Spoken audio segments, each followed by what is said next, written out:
Fury, we're gonna be very careful now.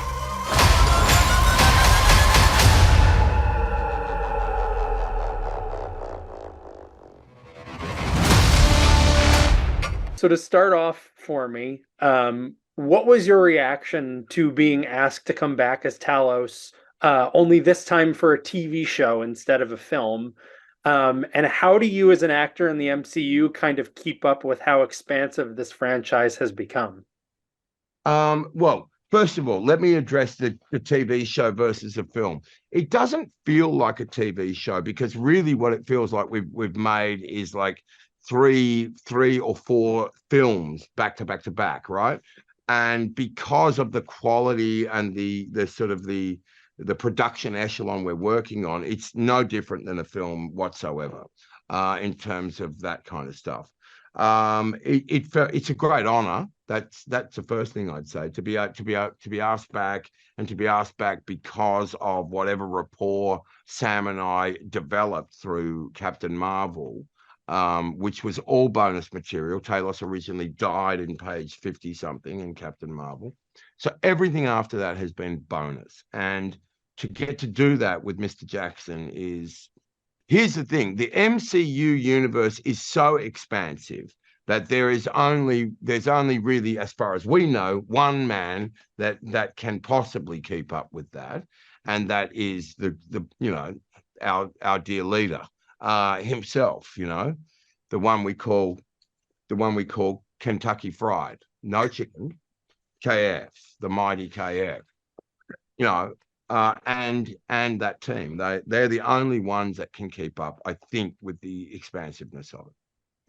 And obviously, in this series, we get to dig more into Talos's personal life. Yep. So what was it like getting to dig further into the relationships with Fury, and Gaia specifically?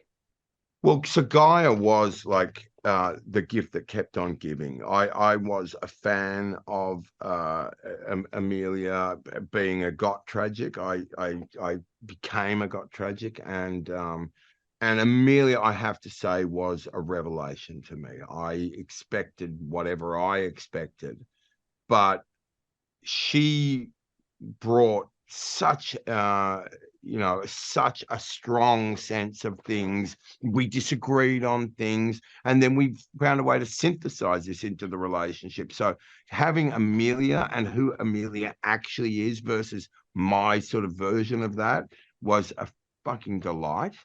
And the stuff with Fury and where it went was just great, just really, really great.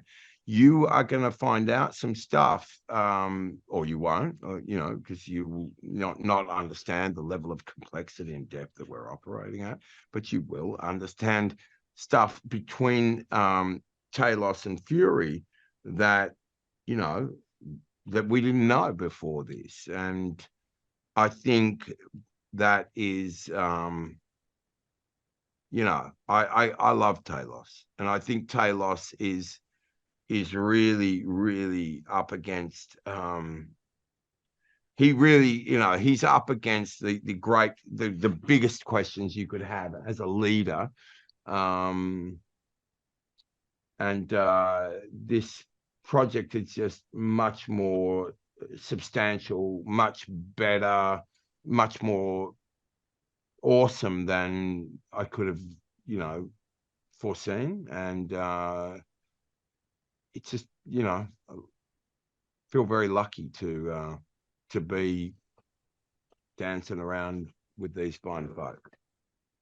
And in terms of the show, obviously, there's tons of shocking reveals. Are there any episodes in particular that you think might surprise fans the most? They're going to be glad. They're going to be glad that they tuned in. They're going to be glad that they went on the ride, because there's nothing cheap here. There's nothing cheap. There's nothing particularly easy. It's a very, it harkens back to an intelligent thriller, in a Cold War sort of milieu. And it does so with just much, you know, using these characters in the MCU to do a Cold War thriller is a really kind of inspired notion. It's almost it's so ballsy, and yet it's so there. And to be able to pick up the Secret Invasion, the book, the canonical book, take it and turn it into what they've turned it into, or we've turned it into, is something pretty special, you know. And there's some amazing performers here, and you know, marvelous.